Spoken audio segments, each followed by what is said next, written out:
Bismillahirrahmanirrahim. Assalamualaikum warahmatullahi wabarakatuh. Alhamdulillah wassalatu wassalamu ala Rasulillah wa ala alihi wa sahbihi wa mawalah wa la hawla wa la quwata illa billahi wa ba'du. Alhamdulillah, di pagi hari ini kita bisa duduk kembali untuk bertalabul ilmi. Salawat dan juga salam kita aturkan kepada Rasul kita Nabi besar Muhammad sallallahu alaihi wasallam. Kajian di pagi hari ini kita akan membahas satu hadis Nabi sallallahu alaihi wasallam yang sangat pendek tetapi syarat dengan makna. Dari hadis Nufai ibn Harith al-Thaqafi radhiyallahu anhu qala, inna rajulan qala ya Rasulullah ayyun nasi khairun, qala man tala umruhu wa hasuna amaluhu, qala fa ayyun nasi syarrun, qala man tala umruhu wa sa'a amaluhu, rawahu Tirmidzi. Dari Nufai ibnu Harith al-Thaqafi radhiyallahu anhu, ada seorang laki-laki berkata kepada Nabi sallallahu alaihi wasallam, Rasul, manusia yang paling baik itu seperti apa? Maka Rasul mengatakan, man tala umruhu wa hasuna amaluhu, yang panjang umurnya tapi baik amalannya. Kemudian laki-laki ini bertanya lagi, lalu siapa manusia yang paling buruk kalau begitu? Maka Rasul mengatakan, man tala umruhu wa sa'a amaluhu, yang panjang umurnya jelek pula amalannya. Dari hadis ini kita tahu bahwa orang yang dipanjangkan usia terkadang baik bagi dia, tetapi juga terkadang buruk bagi dia. Makanya kenapa Nabi sallallahu alaihi wasallam mengatakan, la yatamannayanna ahadukumul maut imma muhsinan fala'allahu an yazdad khairan wa imma musian fala'allahu an yasta'tib. Kata Nabi sallallahu alaihi wasallam, janganlah seseorang dari kalian berharap kematian, barangkali jika dia berbuat baik, semoga bertambahlah nilai kebaikannya, tapi jika dia berbuat salah, semoga dia bisa menyesali kesalahannya. Artinya bahwa Nabi SAW ingin menjelaskan kepada kita tentang pentingnya sebuah umur. Pentingnya sebuah umur, di mana hakikat umur itu adalah ketika seseorang menghabiskan usianya untuk ketaatan kepada Allah. Karena dalam hadis ini Nabi SAW tidak pernah memuji orang yang usianya panjang, kecuali kalau baik amalannya. Makanya kenapa Nabi SAW mengatakan, man tala umruhu wa hasuna amaluhu, yang panjang umurnya tidak sampai di sini, tetapi juga baik amalannya. Karena buat apa panjang umur kalau jelek amalannya. Karena Allah Subhanahu wa taala mengingatkan dalam surah Al-Imran ayat 178, wala yahsabanna alladhina kafaru annama numli lahum khairun li anfusihim innama numli lahum liyazdadu ithman walahum adzabun muhin. Jangan kira orang-orang kufur itu, orang-orang kafir itu, kami panjangkan usia mereka, kami biarkan mereka panjang usianya, senang hidupnya, khairun li anfusihim, itu kebaikan untuk mereka. Bukan, innama numli lahum, sengaja kami biarkan mereka panjang umur itu, liyazdadu itsman, untuk nambah dosa, dan bagi mereka adab yang sangat menghinakan. Lihat bagaimana Allah Subhanahu wa taala mengingatkan, kalau panjang umur itu tidak ada manfaatnya bagi ketaatan kepada Allah, buat apa? Jangan-jangan itu istidraj saja tuh. Dibiarkan kita panjang umurnya, dibiarkan kita senang hidupnya, tapi rupanya sengaja Allah tumpuk-tumpukkan dosanya. Makanya kenapa kalau kita lihat para ulama, ada di antara mereka itu yang dipanjangkan usianya. Contoh pamannya Imam Ahmad, usianya 74 kemudian meninggal. Atau Imam Malik lah, lebih lama lagi Imam Malik itu usianya, ada yang mengatakan 83 tahun, ada yang mengatakan usianya 84 tahun baru meninggal. Kalau Imam Syafi'i mungkin lebih muda lagi meninggalnya, ya, enggak salah sekitar 50 tahun usia dia. Tapi ada ulama itu justru lebih muda lagi meninggal, seperti Imam Nawawi yang kitabnya sudah kita kaji kemarin, Arba'in Nawawi, itu di usia 44 tahun meninggal, tapi membuahkan karya yang luar biasa. Tidak ada satupun ma'had atau pesantren di negeri ini kecuali membaca kitabnya Arba'in Nawawi, ataupun karya lainnya Riyadhus Shalihin, atau karya lainnya Syarah Sahih Muslim, dan banyak ya karya-karya beliau berkah. Walaupun pendek usianya tapi berkah. Tapi banyak orang-orang yang dipanjangkan usianya sampai mungkin 100 tahun lebih, tidak pernah dikenang namanya karena tidak berkah umurnya. Lah yang kita inginkan, kalaupun kita berdoa kepada Allah Subhanahu wa taala dipanjangkan umur itu, maksudnya untuk memperbanyak ketaatan. Dan itulah doa yang didoakan oleh Rasul kepada Anas bin Malik kan. Ketika ibunya membawa Anas bin Malik, usianya Anas ketika itu 10 tahun, datang kepada Rasul dan mengatakan, ya Rasulullah, wahai Rasul, ini Anas putraku, jadikan dia pembantumu dan doakan dia juga. Apa doa Nabi?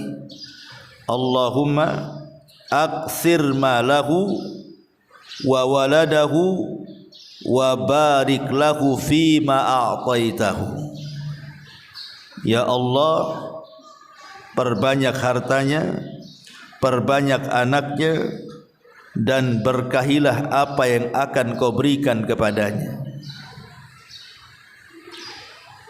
Jadi Nabi SAW tetap mendoakan Anas itu untuk diperbanyak hartanya, dipanjangkan umurnya, diperbanyak keturunannya, dan tidak lupa kata Rasul wabarik, dan berkahi juga. Karena kalau umur diberkahi itu, alhamdulillah, itulah sebaik-baik manusia. Makanya kata Anas bin Malik radhiyallahu anhu, setelah lama begitu yang meninggalnya Rasul, kata Anas bin Malik radhiyallahu mengatakan, fa wallahi inna mali lakatsir wa inna waladi wa walada walidi la yata'adduna ala nahwil mi'atil yaum. Sesungguhnya hartaku banyak, anak dan anak dari anak-anakku alias cucuku mencapai 100 orang. Artinya doa Nabi SAW terkabulkan dan berkah. Semua anak-anak Anas ibn Malik dan juga anak-anak daripada anak-anaknya Anas ibn Malik sebagian besar menjadi para ulama, ya.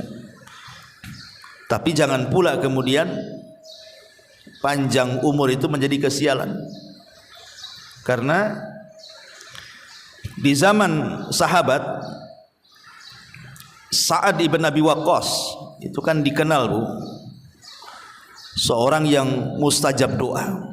Sa'ad bin Abi Waqqas itu kalau berdoa itu diijabah tuh Sa'ad itu, karena memang dia yang meminta kepada Nabi SAW. Jadi di masa kekhilafahan Amirul Mukminin Umar bin Khattab radhiyallahu anhu, jadi Sa'ad itu kan ditugaskan oleh Umar bin Khattab radhiyallahu anhu untuk menjadi gubernur di Kufah. Masalahnya ada orang-orang yang tidak suka dengan Sa'ad bin Abi Waqqas ini. Akhirnya membuat riak-riak fitnah. Difitnah dia. Katanya Sa'ad ini sholatnya nggak beres.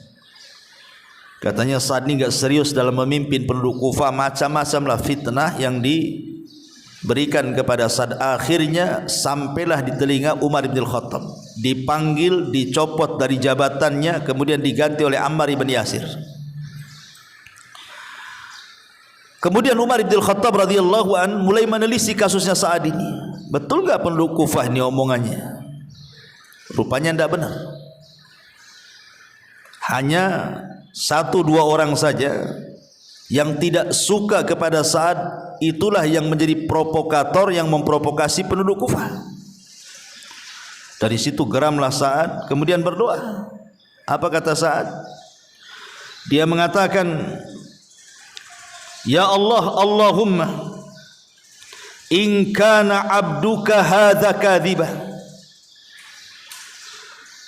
qama riya'an wa sum'atan fa'atil umrahu wa atil faqrahu wa arridhu bil fitani.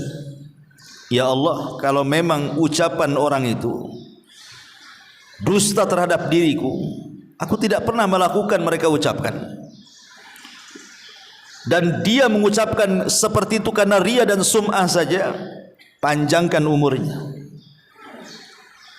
dan panjangkan juga kefakirannya, kemudian berikan sebanyak-banyaknya fitnah kepada dia.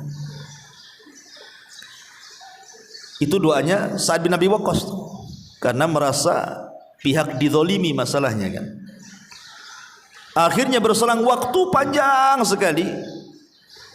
Rupanya orang yang didoakan Sa'ad itu betul-betul panjang umurnya, panjang sekali umurnya, dan dia menjadi orang yang sangat fakir. Tidak ada orang fakir di Kufah kecuali dia. Tidak punya rumah, tidak punya apa-apa, dan dia pun menjadi peminta-minta di jalan. Kemudian banyak orang mencela dia. Tentu umur yang seperti ini tidak berkah, walaupun panjang umurnya kan. Karena panjang umur karena doa orang yang dizalimi masalahnya. Nggak berkah umur yang kayak gini nih. Dan kasusnya sama juga kepada Sa'id bin Zaid, satu di antara 10 sahabat yang dijanjikan masuk surga. Jadi dia kes dengan seorang wanita namanya Arwa bintu Uwais, Arwa bintu Aus, ya, radhiyallahu an. Sa'id ibn Zaid ini ibn Amr ibn Nufail ini bermasalah dengan seorang wanita jahat namanya Arwa bintu Uwais kalau nggak salah. Jadi Sa'id ibn Zaid ini kan punya kebun, kebunnya luas. Kemudian banyak pula di situ pokok-pokok kurma, dan di situ ada sumur. Kita lihat di zaman itu air sangat mahal kan gitu ya. Tiba-tiba kemudian si wanita jahat ini mengklaim bahwa itu tanah-tanah dia, itu sumur-sumur dia, itu pula pokok kurma dia. Bersumpah-sumpah. Akhirnya kemudian kasusnya sampai kepada Marwan ibn Hakam yang ketika itu menjadi berkuasa di situ. Kemudian Marwan pun memanggil Sa'id ibn Zaidin, betul enggak itu tanah milik orang kau ambil? Karena wanita itu mengklaim itu tanahnya, sumurnya, kemudian pokok kurmanya. Jadi Sa'id ibn Zaid ini sambil menangis dengan mengatakan, mungkinkah aku mengambil lahan orang? Sementara Nabi SAW mengatakan barang siapa yang mengambil tanah satu jengkal saja akan dikalungkan 7 lapis ke bumi pada hari kiamat. Mungkinkah saya mengambilnya? Sambil menangis tuh, ya. Sa'id ibn Zaid, mustahil aku mengambil tanah orang, katanya. Kemudian dia mengatakan, tetapi sudahlah. Kalau dia mengaku itu tanahnya, kuberikan tanahku kepadanya. Kuberikan kurma itu kepadanya dan kuberikan sak sumur-sumurnya. Kemudian dia berdoa kepada Allah, Allahumma in kana kadzibatan. Allahumma in kanat kadzibatan. Ya Allah, kalau wanita yang mengaku-ngaku itu pendusta. Lihat doanya. Fa'atil umroha, panjangkan tu usianya. Wa'ami basaraha, tapi butakan kedua matanya. Waqtulha fi mazra'atiha, bunuh dia di ladangnya. Lihat doanya Sa'id bin Zaid ini. Subhanallah. Wanita ini dipanjangkan usianya, betul-betul dipanjangkan sehingga dia bisa menikmati hasil kezaliman kebunnya. Akhirnya setelah dia tua, dia buta. Kemudian dia karena buta, tidak tahu arah di dalam kebunnya, kemudian dia terperosok masuk pula ke sumurnya itu, mati di sumurnya. Kan wanita ini juga panjang juga umurnya kan, tapi kan tidak berkah kan gitu. Lah jangan sampai kemudian Allah Subhanahu wa taala memberikan usia panjang itu karena doa orang-orang yang kita zalimi itu. Ya. Atau mungkin kita diberikan usia panjang tetapi tidak ada keberkahannya. Nauzubillah. Karena Allah tidak pernah memuji orang tua tuh, yang panjang-panjang usianya itu, kecuali kalau diikat dengan amal soleh baru Allah puji. Ma'asyiral muslimat yang dimuliakan Allah Subhanahu wa taala. Kenapa demikian? Karena Al-Qur'anul Karim ketika bicara soal orang-orang kafir yang menyesal dan mereka ingin kembali ke bumi supaya bisa beramal soleh, Allah Subhanahu wa taala singgung tuh orang-orang kafir itu dan mengatakan, awalam nu'ammirkum ma yatadzakkaru fihi man tadzakkar wa ja'akumun nadhir, kata Allah. Allah mengatakan, bukankah kami telah memanjangkan umur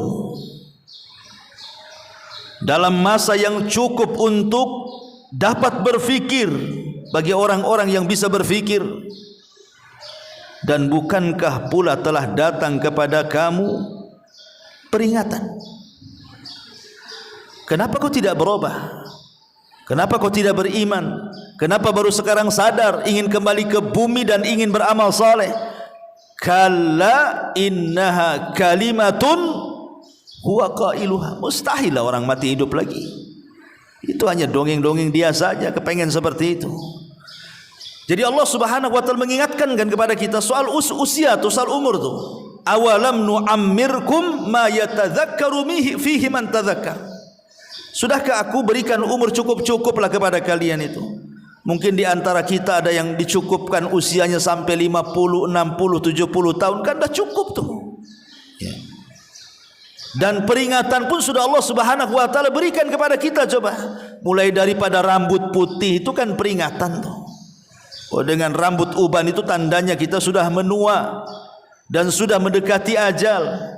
Kemudian dengan banyaknya penyakit yang Allah berikan kepada kita, yang dulu ketika di masa muda jaranglah penyakit-penyakit itu muncul, sekarang muncul pula sudah tua. Itu juga peringatan bahwa kita sudah dekat kan itu ya.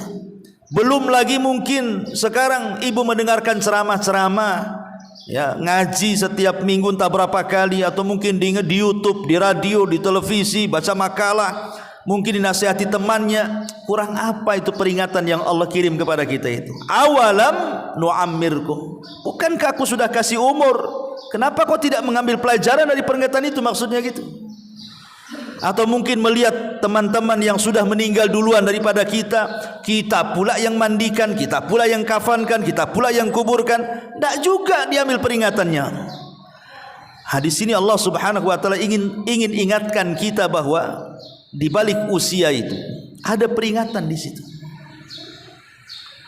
Ma'asyiral muslimat yang dimuliakan Allah Subhanahu wa taala. Makanya kenapa Nabi SAW sampai mengatakan, laisa ahadun afdal indallahi min mu'minin yu'ammaru fil Islam litasbihihi wa takbirihi wa tahlilihi. Kata Rasul, tidak ada seseorang yang lebih afdal di hadapan Allah. Tidak ada satupun manusia yang lebih afdal di sisi Allah Subhanahu wa taala kecuali seorang mukmin yang dipanjangkan umurnya, tetapi ia gunakan untuk tasbih, untuk tahmid, untuk takbir, untuk tahlil, alias mengingat Allah Subhanahu wa taala. Baru tuh kalau seandainya usianya dipanjangkan dalam rangka mengingat Allah, itulah sebaik-baik manusia di sisi Allah Subhanahu wa taala. Masalahnya, Bu, terkadang Nabi SAW kan sudah mengatakan dalam hadisnya, al-mu'minul qawi khairun wa ahabbu ilallah minal mu'minidh dhaif. Mukmin yang kuat itu lebih baik dan lebih dicintai Allah dibandingkan mukmin yang lemah. Wa fi kullin khairun. Kemudian kata Nabi SAW,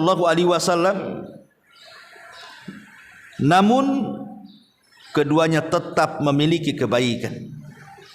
Baik mukmin yang kuat ataupun mukmin yang lemah, dua-duanya memiliki kebaikan. Walaupun Allah lebih mencintai mukmin yang kuat dibandingkan mukmin yang lemah, tapi dua-duanya ada sisi baiknya. Kemudian Nabi SAW mengatakan, ihris ala ma yanfa'uk, ihris ala ma yanfa'uka wasta'im billahi wala ta'jaz, wa in asabaka syai'un fala taqul law anni fa'altu kana kadza wa kadza walakin qul qaddarallah wa ma syaa fa'al. Kata Nabi SAW, bersemangatlah atas hal-hal yang bermanfaat bagimu. Maknanya apa? Kita disuruh meraih sesuatu yang bermanfaat bagi kehidupan kita. Karena ada manusia itu yang di depannya alat-alat itu bisa dimanfaatkan sebenarnya untuk akhiratnya, tapi dia tidak mau ngambil manfaat, itu masalahnya. Contoh yang sederhana saja, handphone lah. Handphone ini sebenarnya barang yang sangat bermanfaat sebenarnya untuk akhirat kita. Karena di handphone itu ada Al-Quran, di handphone itu ada hadis-hadis Nabi. Sekarang ini kan ada ceramah-ceramah, ada wejangan-wejangan, ada artikel-artikel agama. Seolah-olah disingkat yang dulu ibu itu, ya, kalau ingin membaca sebuah artikel atau ingin mengetahui sesuatu harus beli buku dulu tuh. Zaman dulu kan harus beli buku, Bu. Saya aja dulu waktu masih di pesantren itu kepengen buku ini, Bu, harus beli, ngumpulin duit, beli kitab.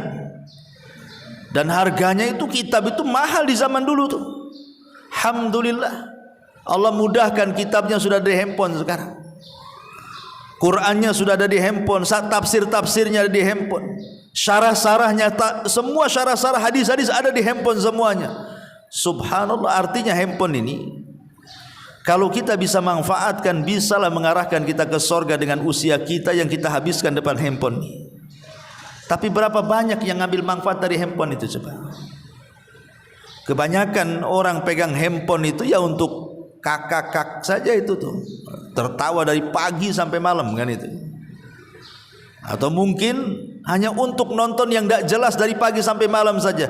Ingat, semua akan dipertanggungjawabkan soal usia yang lewat dari kita. Satu nafas, hentakan nafas saja akan dipertanggungjawabkan tuh. Karena itu menyangkut umur, itu menyangkut waktu masalahnya. Makanya kenapa kemudian para ulama salaf seperti Imam Ahmad ibn Hanbal rahimahullahu taala ketika ditanya, "Kaifa asbahta ya Imam?" Imam, bagaimana engkau memasuki pagi harimu? Apa kata Imam Ahmad? Qala, dia mengatakan, "Fi umrun yanqus wa dzunubun tazid," katanya. Apa kata beliau? Umurku makin berkurang sementara dosaku makin bertambah. Ini yang ngomong Imam Ahmad, yang hari-hari dia habiskan waktunya untuk mencatat, membaca dan berdakwah. Tapi dia mengatakan ketika ditanya macam mana pagi harimu wahai Imam, dia mengatakan setiap pagi umurku berkurang tapi amalanku tidak pernah bertambah. Persis daripada ucapan salafnya. Siapa? Abdullah ibn Mas'ud radhiyallahu an, yang mengatakan, "Ma nadimtu ala syai'in nadami ala yaumin gharabat syamsuhu naqasa fihi umri wa lam yazid fihi amali." Kata Abdullah ibn Mas'ud radhiyallahu an, tidak ada sesuatu yang aku sesalkan dalam hidupku, katanya, daripada penyesalan ketika satu hari lewat bagi diriku, berkuranglah umurku tapi tidak pula bertambah pula amalanku, katanya. Ini kan ulama-ulama salaf luar biasa. Karena mereka ingin bahwa umur yang lewat bagi mereka itu ya bermanfaat gitu, bukan hanya lewat begitu saja dengan menghabiskan kebiasaan-kebiasaan yang tidak ada manfaatnya. Sehingga para ulama itu sampai mengkiaskan, ibu kalau dalam berniaga, namanya ibu seorang peniaga lah, tentu yang ibu harapkan apa? Modal. Seorang peniaga itu yang diharapkan adalah modal besar. Makin besar modalnya, makin besarlah keuntungannya. Itulah seorang pedagang. Lihat para pembisnis itu, sampai mereka untuk cari modal itu sampai utang-utang orang kan begitu. Karena itulah ra'sul mal. Itulah pokok harta dalam dunia perniagaan, itu modalnya tuh. Besar tidaknya sebuah keuntungan ditentukan oleh modal. Makin besar modalnya, makin besar untungnya. Kalau kecil modalnya, ya kecil juga keuntungannya lah. Tidak mungkinlah ibu usaha modal 200.000 pengen untung 10 juta, dari mana? Ya kalau ingin punya untung 10 juta per bulan, ya modalnya pun harus ratusan juta kan begitu. Itu logika tuh. Lah ulama mengatakan, kalau modal uang itu istilahnya ra'sul mal fit tijarah, itu pokok harta dalam perniagaan, maka waktu itu adalah modal dari usia yang berjalan pada diri kita. Jadi waktu itu modal kita. Jadi kalau kita ingin untung di akhirat, mendapatkan surga Allah Subhanahu wa taala, perbesar modalnya. Artinya apa? Gunakan waktu dalam usia kita ini sebaik mungkin gitu loh. Makin banyak kita gunakan waktu ini untuk beribadah kepada Allah Azza wa Jal, berarti makin besar keuntungan kita di akhirat tuh. Tapi makin sedikit waktu yang kita gunakan untuk beribadah, ya jangan harap ingin mendapatkan keuntungan besar di akhirat. Makanya ada istilah ad-dunya mazra'atu lil akhirah. Dunia ini tempat bercocok tanam untuk dituai hasilnya di akhirat, kata ulama. Ya. Ma'asyiral muslimat yang dimuliakan Allah Subhanahu wa taala. Maka kalau kita sudah tahu betapa pentingnya umur itu, maka orang yang cerdas, kata Rasul, al-kayyisu man dana nafsah wa amila lima ba'dal maut. Orang yang cerdas itu orang yang introspeksinya terus, ya, setiap hari. Kalau bisa hari ini lebih baik daripada hari kemarin, besok harus lebih baik daripada hari ini, lusa lebih baik daripada besok, dan begitu seterusnya. Persis seperti perkataan Imam Ghazali, man kana yaumuhu khairan min amsihi, barang siapa yang hari ini lebih baik dibandingkan kemarin, fahuwa rabih, maka dia beruntung. Wa man kana yaumuhu, kata Imam Ghazali, mithla amsihi fahuwa khasir, Siapa yang hari ini sama aja dengan hari kemarin pun enggak ada bedanya, maka rugilah dia. Wa man kana yaumuhu syarran min amsihi fa huwa halik. Tapi kalau hari ini lebih buruk dari hari kemarin, binasalah dia. Itulah orang cerdas, orang yang introspeksi itu. Bagaimana hari ini harus lebih baik daripada hari kemarin.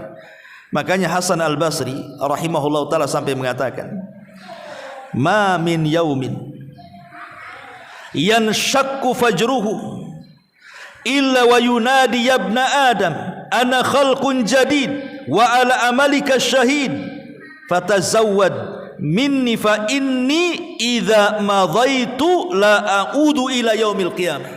Apa kata Hasan Al-Basri? Tidak ada satu hari yang fajar terbit pada hari itu kecuali dia akan berseru, wahai anak Adam. Siapa yang berseru? Maksudnya pagi-pagi itu, si pagi itu akan berseru, wahai anak Adam, sesungguhnya aku adalah makhluk baru terbit ya. Aku akan menjadi saksi terhadap amalan-amalanmu hari ini. Maka berbekalah dariku, karena sesungguhnya apabila aku telah berlalu, aku tidak akan pernah kembali sampai kiamat.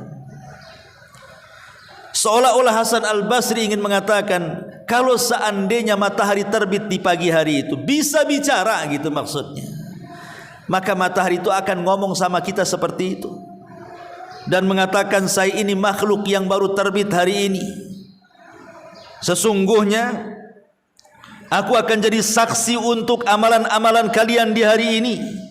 Maka berbekalah dariku, karena kalau aku berlalu tidak akan pernah kembali sampai hari kiamat. Makanya ada istilah, kemarin sesuatu yang mustahil untuk diulang, besok sesuatu yang mustahil untuk kita dapat karena belum terjadi. Yang memungkinkan hari ini yang berjalan, yang mungkin kita bisa manfaatkan. Itulah salah satu perkataan Hasan Al-Basri rahimahullahu ta'ala. Ma'asyiral muslimat yang dimuliakan Allah subhanahu wa ta'ala, manusia ini pasti akan dapat ujian. Manusia pasti akan diuji. Tidak mungkin tidak. Kita ini akan diuji.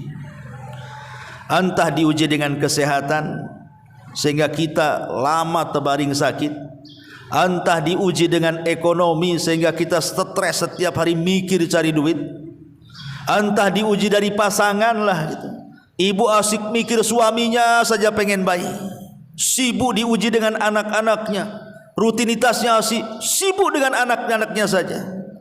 Pertanyaannya, apakah sepanjang waktu Bu, ibu harus disibukkan dengan perkara-perkara seperti itu sampai tua gitu, kemudian mati? Lalu apa hasilnya? Memang manusia akan diuji gitu maksudnya ya. Tapi bukan berarti kemudian ujian itu menyibukkan kita terus menghadapi sampai waktu berjalan lalu. Akhirnya kemudian mati hanya memikirkan apa yang Allah ujikan kepada kita. Kalau bisa ya gitu ya, kalau bisa. Ya ujian memang ujian. Adalah hari-hari mungkin yang buat kita stres, buat kita bingung kan. Tetapi bukan berarti kita tidak bisa beribadah kepada Allah. Sakit-sakit iya sakit, tapi kalau bisa lisan tetap berzikir. Boleh jadi mungkin ibu stres kadang-kadang dengan suami, dengan anak-anak, tetapi luangkan waktu juga untuk beribadah kepada Allah Azza wa Jalla. Sebab disitulah kadang-kadang manusia diuji itu. Kalau sudah sakit, udah lupa ibadah kan begitu. Kalau sudah miskin gitu ya, sudah susah cari uang, jangankan cerita hadir di majelis taklim, ke masjid solat pun tidak. Ini kan masalah ya. Atau diuji dengan kekayaan, makin lupa diri pula dia.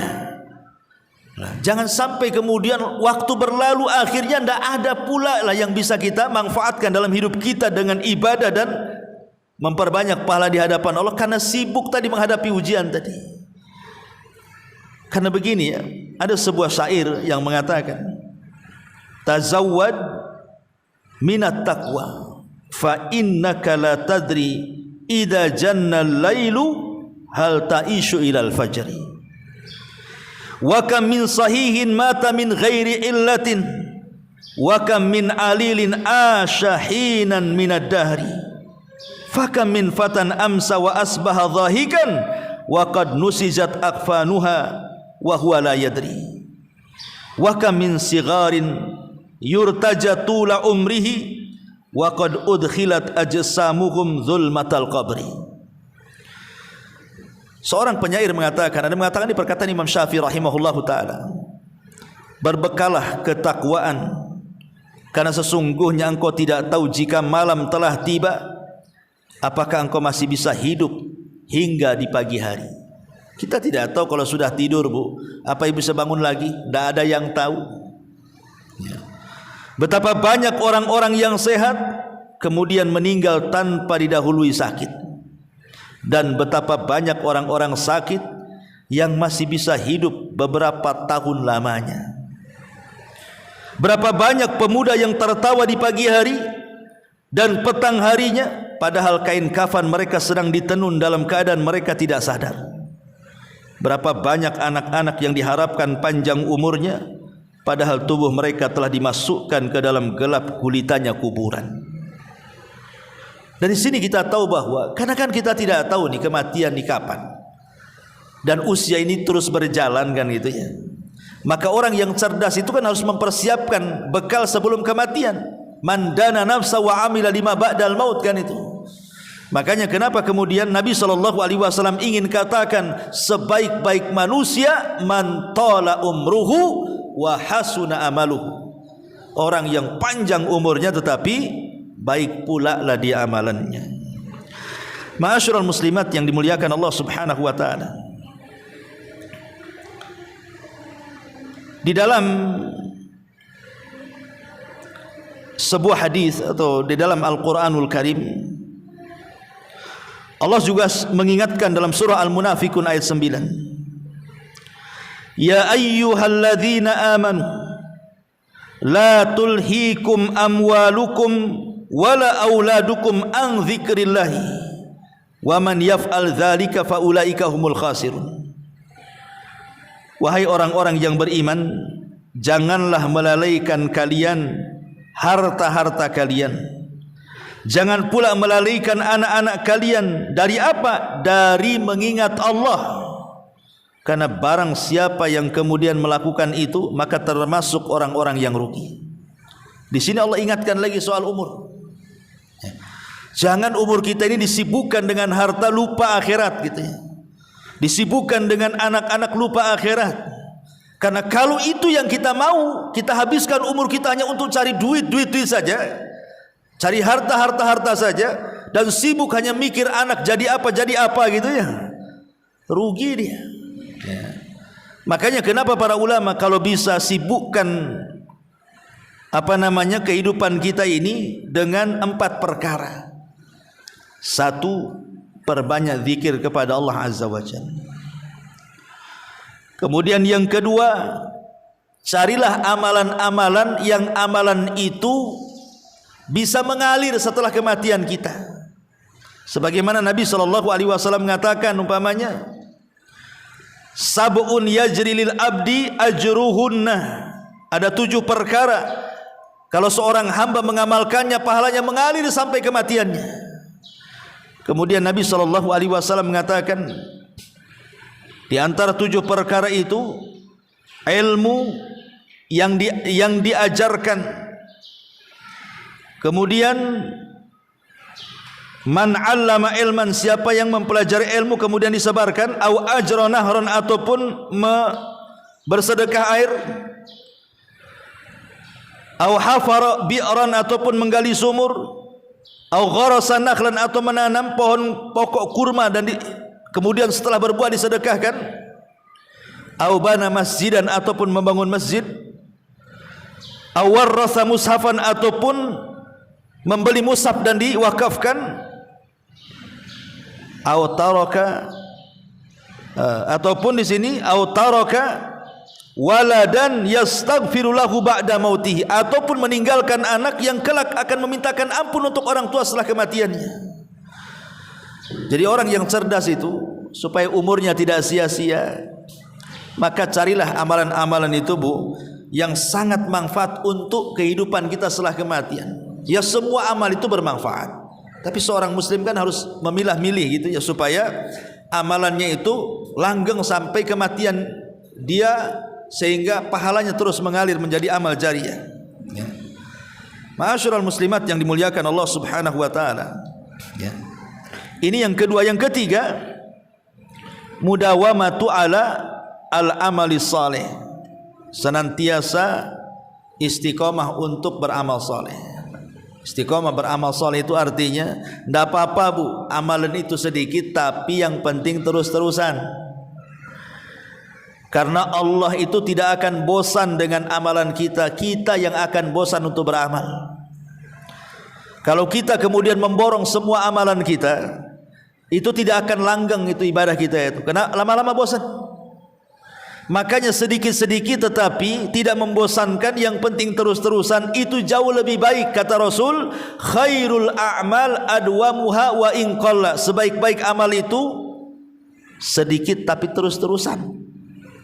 Ya. Sedekah, ya mungkin sedekah tak banyak ya, 100, 200 ribu, banyak Allah Ustaz itu ya, 10, 20 ribu, oh masih banyak, ya udahlah 1000, 2000 lah kan itu.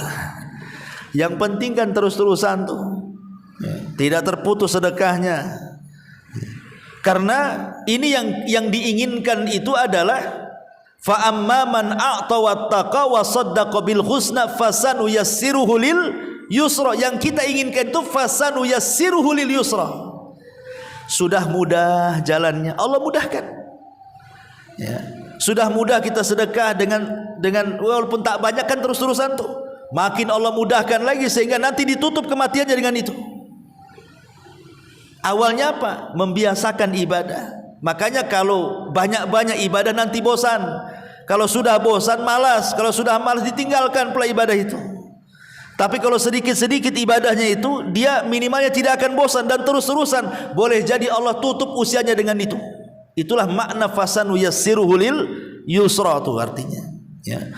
Atau yang keempat, al-bathu anit ta'ati wal musara'ati bil khairat. Berlomba-lomba dalam kebaikan. Kata Nabi SAW, siapa yang mengunjungi orang sakit hari ini? Kata Abu Bakar, saya. Kata Nabi SAW, siapa yang puasa hari ini? Kata Abu Bakar, saya. Kemudian Rasul mengatakan, siapa yang mengikuti orang ke jenazah ke kuburan? Kata Abu Bakar, saya. Kemudian kata Nabi SAW, siapa yang berpuasa, kemudian memberi makan, kemudian tadi orang sakit, jenazah. Kemudian Abu Bakar mengatakan, semua saya tuh. Kata Nabi SAW, siapa yang terkumpul 4 perkara dalam satu waktu, maka diwajibkan dia masuk surga. Pertama puasa, memberi makan fakir miskin, mengunjungi orang sakit, dan mengantar jenazah ke kuburan. Itu yang dilakukan Abu Bakar Siddiq radhiyallahu anhu. Itu yang disebut dengan fastabiqul khairat, berlomba-lomba dalam kebaikan. Ma'asyiral muslimat yang dimuliakan Allah Azza wa Jalla, ini diantara faedah daripada hadis man tala umruhu wa hasuna amaluhu.